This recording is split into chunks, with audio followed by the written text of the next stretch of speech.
Now imagine a world where mass outbreaks of deadly diseases are commonplace.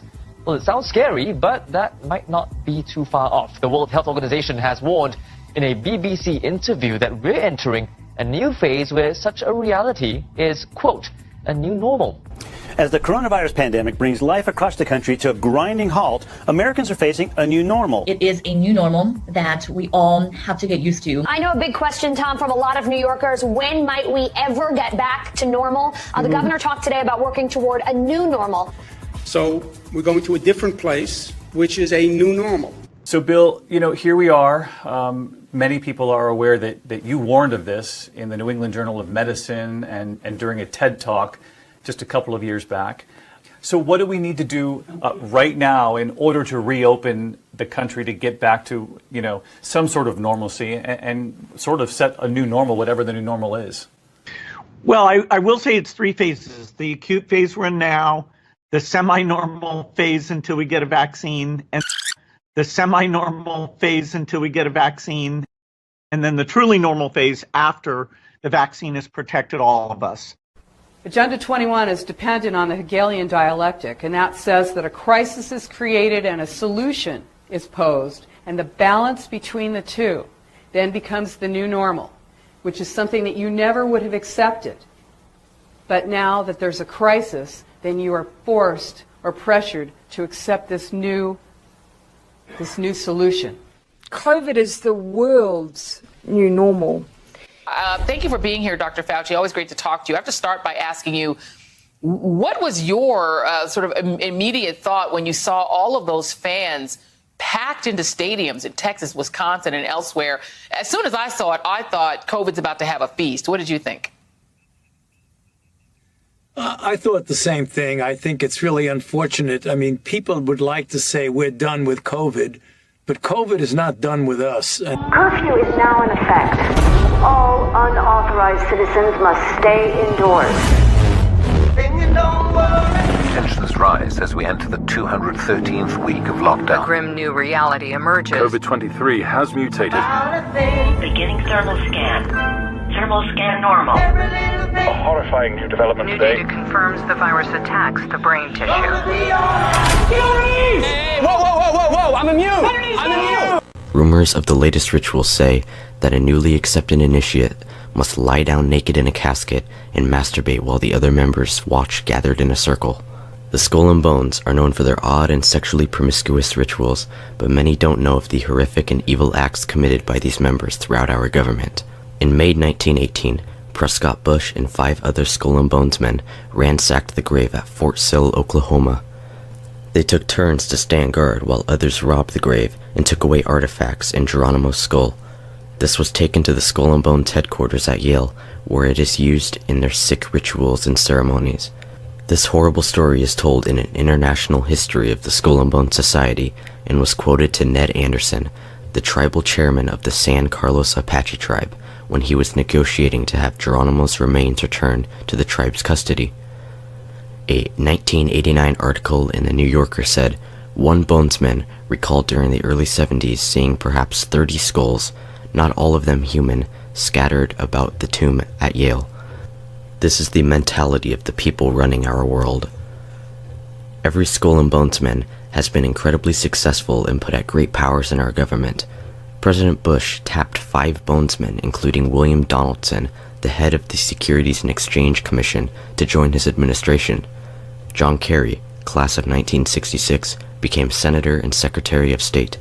Henry Luce, the founder of Time magazine, Life, Fortune, Home, and Sports Illustrated, was a bonesman. General Manager of the New York Times, Amory Howe Bradford, was a bonesman, class of 1934, and married Carol Warburg Rothschild. Percy Rockefeller, class of 1900, was a wealthy businessman and sat on directors' boards for many corporations. Richard Gow, president of George Bush's Zapata Oil Company, was a bonesman, class of 1955. Alexandra Robbins, in a CBS interview, stated, "They do have many individuals in influential positions, and that's why this is something that we need to know about." The Skull and Bones, being interleaked with many government branches, is also connected to the CIA. Many powerful bonesmen in our government were very much involved in the CIA, The Central Intelligence Agency is widely known for its shadowy acts and strange positions it holds in government power. Many Bonesmen have graduated with CIA and intelligence community jobs waiting for them too. F. Truby Davison, Howard Weaver, William Sloane Coffin Jr., V. Van Dyne, James Buckley, Bill Buckley, Hugh Cunningham, Hugh Wilson, Reuben Holden, Charles R. Walker, Robert D. French, Archibald MacLeish, Dino Pionzio, William and McGeorge Bundy, Richard Moore, and George Bush are all Bonesmen with U.S. Intelligence Agency jobs. The Skull and Bones Society, along with the Bush family, put illegal drugs such as heroin and cocaine on the streets of the U.S. and the rest of the world. The Illuminati families in America and Britain launched an international drug trade and still maintain it today. Through their power in government agencies, they wipe out opposition, and this is exactly what you see when you watch a big drug bust on the news. Controlling the drug trade is a huge step to gaining financial power, and is also a key factor in keeping parts of the world poor, unhealthy, and in poverty. The Skull and Bones Society has branches of power throughout the government, and Bushes were just one of the biggest families to be involved in the drug trade.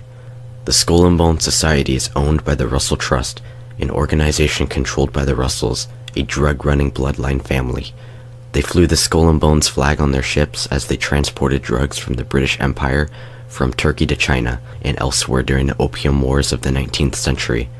The Skull and Bones is an ancient Illuminati symbol used in its sacrificial rituals and secret language, not least by the Knights Templar.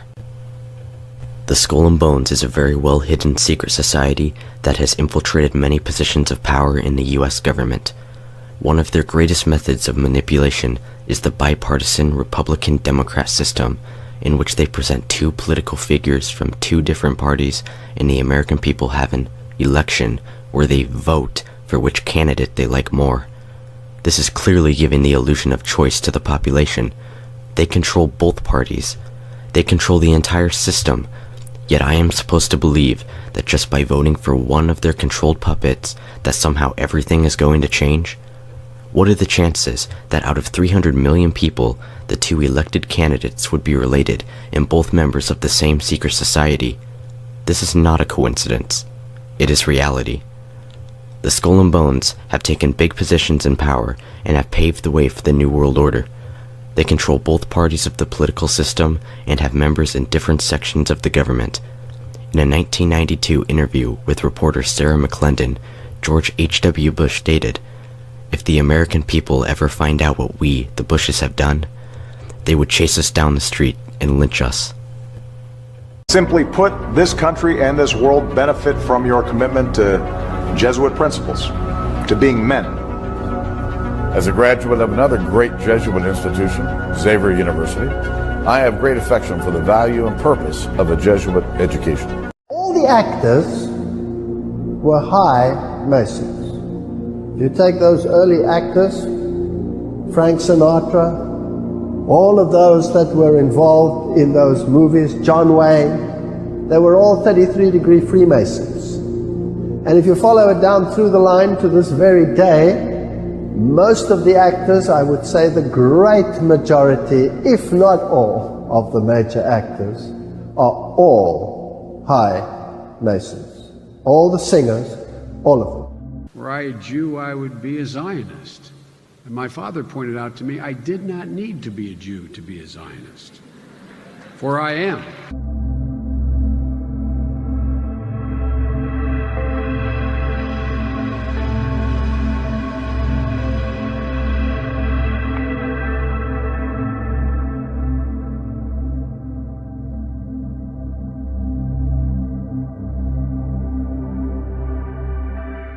In every Masonic lodge, this right here is a Masonic tracing board. It is in every Masonic lodge, some form or fashion, they have a picture of this. Notice that at the top is east, not north. On a compass, up at the top is north, due north, not in a Masonic lodge. The altar always faces east. So there's three with one missing, it looks like. Is this the I don't know exactly. North, south, west, and the east is missing, or? No, that would be the east? That would be the east? Because that's north. Right. Right. I don't know why that is missing, actually. I asked him why there were only 3 lights at the altar, and he said he wasn't too sure why, but there are 3 because one represents the east, one represents the west, one represents the south. But in Masonry, the north is the place of darkness. And of course, according to the Bible tells us that the north is where God resides. God is from the north. The Creator is from the north. The altar is not facing Him. It's facing east, where man was thrown out of the garden. Where does that come from? Genesis 3:24. So He drove out the man, and He placed at the east of the Garden of Eden cherubs and flaming sword, which turned every way to keep the way of the tree of life. And that's what's really going on here, is basically trying to get back in the Garden of Eden another way. But also notice, back to the tracing board, when you read from left to right, you have N-E-W-S, news, and it is code. Because if you read it on a compass, it doesn't read correctly from left to right. Only in the Masonic tracing board or in a Masonic lodge do you get that reference from left to right, N-E-W-S, news. So just wanted to point that out. And also, it was also in one of the Olympics a couple of years ago. The stage was newspaper, and they also had an octopus as one of the mascots used in that show. Tentacles everywhere, the symbolism of the octopus reaching out all over the world. Same thing. Is putting a stamp out there of we're in control of this artist, Taylor Swift. We're letting you know, we have her, what she's doing, her videos she's putting out, gorgeous. Look what you made me do. And now this one. I mean, it's pretty much right in a row telling you something. Look what you made me do. Are you ready for it, gorgeous? I mean, that's pretty much telling you how they use the titles to tell you a story separately of what's going on. So, lastly, before I play the video, there's 3 versions of this CD. There's the standard, there's a special version volume 2. Notice that the numbers that are used in the special versions is 72. Now, anybody that's followed or seen any of my videos, I've told you that the pyramid on the back of your dollar bill is an uncompleted temple. Eye of Lucifer, Horus, whatever you want to say, on the back of your US dollar bill. So 72 is code word for 666. Depending on who you ask, they'll understand. And what I mean by that is 66 add a 6. The world teaches you 66 add a 6, you get 72. Ask someone in the know, Freemasonry, a 33rd degree Mason, ask him 66 add a 6. He'll tell you 666. He'll just add the 6. The statement is the same. The question is the same. 66 add a 6. But the way you're taught to look at it and perceive it, you get a whole different answer. So it's no accident that they've used 72 on her special versions of these other CDs. And it has to do with the temple. It has to do with what the very secret, the inner sanctum of Freemasonry is about. Building human temples. Building a stairway to heaven another way other than the way we've been shown. The Matrix is a computer-generated dream world, built to keep us under control in order to change a human being into this. The gains have been substantial, both for ourselves and for you, the human power elite. You have given us entree to the resources we need in our ongoing quest for multidimensional expansion. You still don't get it, do you, boys? There ain't no countries anymore. No more good guys. They're running the whole show. They own everything. He's a tall, Caucasian male, doesn't appear armed, wearing sunglasses. I have come here to chew bubblegum and kick ass. And I'm all out of bubblegum. All around you. You just got to look for it. And they're telling you. And this is a perfect example. Remember the perfume commercial a couple of years ago with Julia Roberts. Notice she's walking into the room. She's in white. Everybody else is in black. There you go, the Masonic black and white. Everybody's connected from above. That's what the Freemasons are above. They want to disconnect from the Creator. They want to do it their way. They don't want to answer to a Creator. They want to break free. There you go, breaking free from that. And they want to, look, she's going up the stairs. She's ascending another way. She does not want to be like the rest of everybody else. That's what you just saw in a little quick perfume commercial right in front of your eyes that most don't see.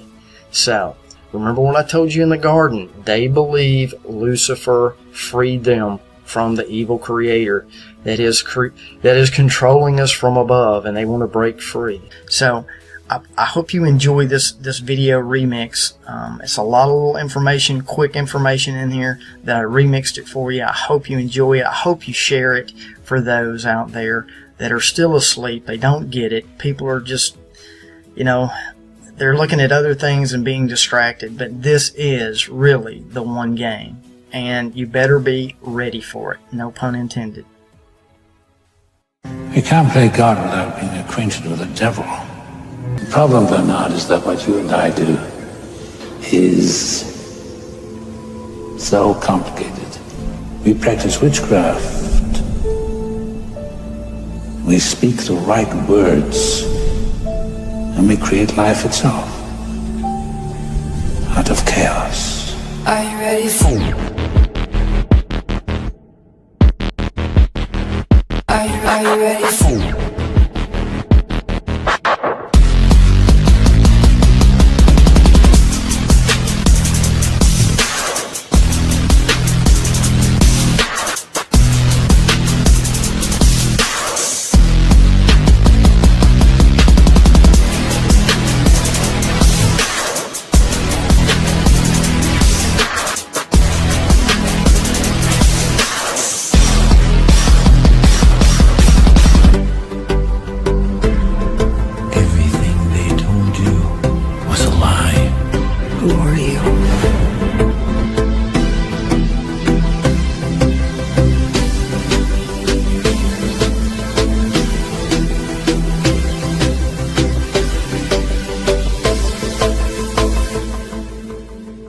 Are you ready for it?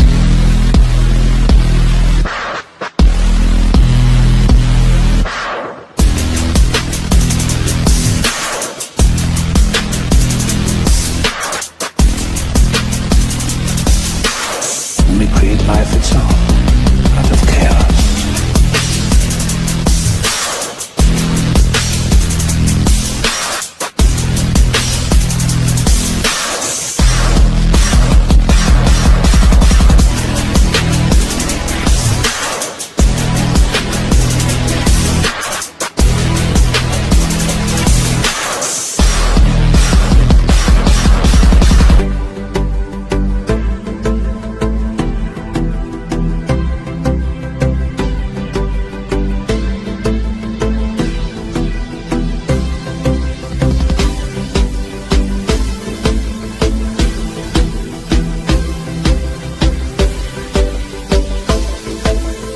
And we create life itself Are you ready for it? out of chaos. Are you ready for it?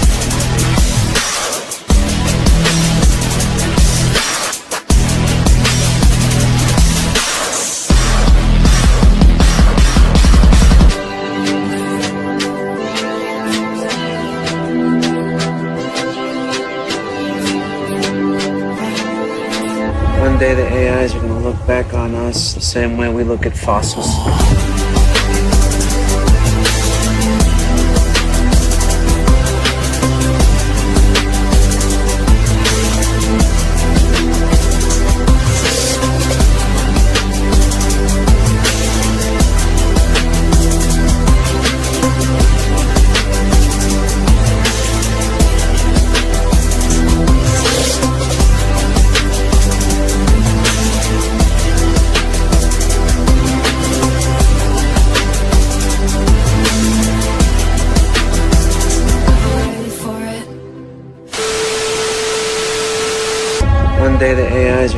back on us the same way we look at fossils.